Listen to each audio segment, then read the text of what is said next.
Legendary Run DMC DJ Jam Master Jay is shot to death in his New York recording studio.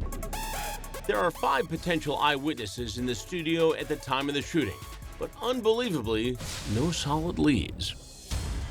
Until now, retired NYPD homicide detective Derek Parker reveals the findings from his own extensive investigation. The person of interest that really came out in this case was Ronald Tennard Washington. Why? Because he was a neighborhood guy. Why? Because they knew him. Why? Because he implicated himself as being in that area at the time of that murder. So I definitely believe that he's definitely one of the guys involved. Ronald Tennard Washington's name was in the mix from day one. Cops pegged him as a possible lookout, but Detective Parker says Washington was much more. And who do we think pulled the trigger? That we aren't sure of yet. That we don't know. But you firmly believe Washington was one of the 2 men? I firmly believe that, yes. And while investigators stop short of that allegation, Parker points to what he calls guilty behavior by Washington around the time of the killing, when he agreed to an interview with a New York newspaper and pointed the finger squarely at someone else. He tried to implicate himself by giving an article saying that he witnessed Big D and Little D go into the studio and not himself. So, I mean, he put that out there in the news. But if Ronald Tennard Washington is one of the men who entered Jay's studio that fateful night, why hasn't he been arrested and charged with the murder of Jam Master Jay? This case has been very difficult because the police department, like anything else, they want to have a sure win case, and especially the DA's office. And they want to put all the evidence together that they have because this involves a music icon. This is not just a normal person. It's somebody who's really famous, who's big, and they don't want to go to trial and lose this case.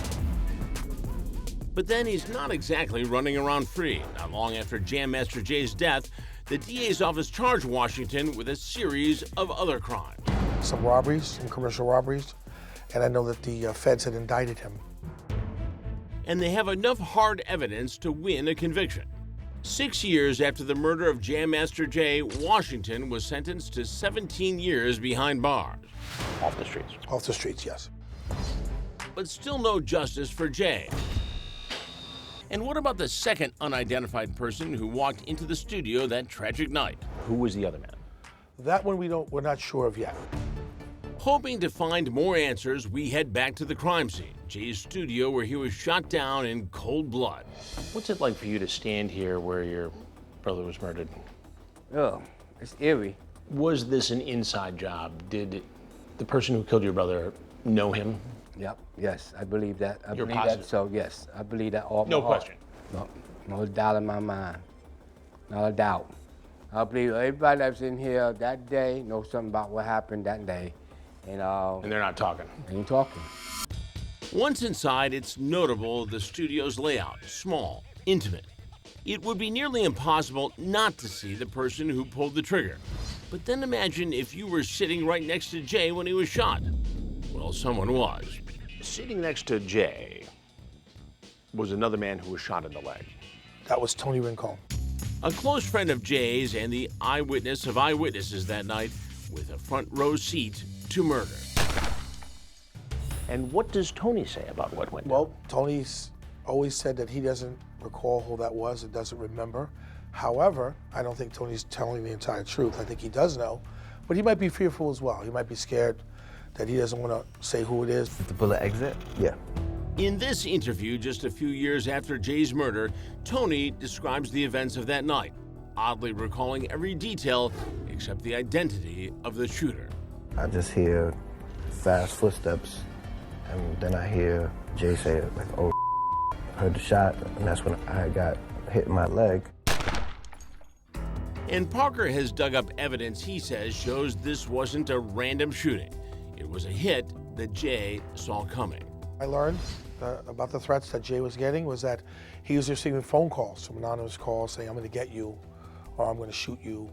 So I think he knew who the person was on the other end of that line, or who these people were. But if Jay knew these people and eyewitnesses saw them, why won't anyone talk? Detective Parker writes about this frustrating phenomenon in his book, Notorious COP. There's no snitch rule where people in the street say, you know, snitches get stitches. You can't talk to the police, you can't talk to authorities. We reached out to Jay's receptionist, Lydia Hyde, and Tony Rincon, the man sitting right next to the iconic DJ when the fatal shot was fired. Neither one is now talking. And unfortunately, the multiple surveillance cameras around the studio weren't saying much either. So what the cops told me is somebody took all the cameras and turned them offline. So there was no tape in the security system. Yeah, Camera was offline. offline. There is no footage of Jay's killing, but his presence is still felt at his old studio, where producers who knew and worked with Jay remember him fondly. There's a lot of artists today that we wouldn't know of if it wasn't for Jam Master Jay, who are very famous today. But while Jay is gone, his memory has not been forgotten. The Hollis community essentially commissioned this mural of Jam Master Jay 14 years ago. And to this day, people still come by, lay hands on it, light candles, and every year on the anniversary of his murder, they have a vigil. Today is his day.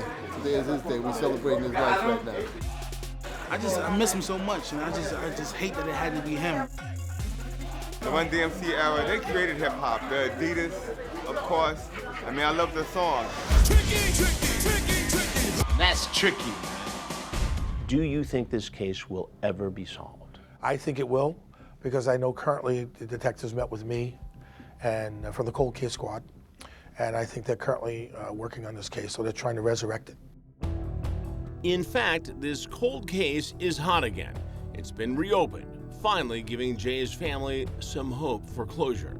Ever since my brother got killed, it's not the same. Everybody in Hollis will tell you it's not the same. Hollis have changed. It has changed. Taking him has taken something from Hollis. He's irreplaceable. Irreplaceable.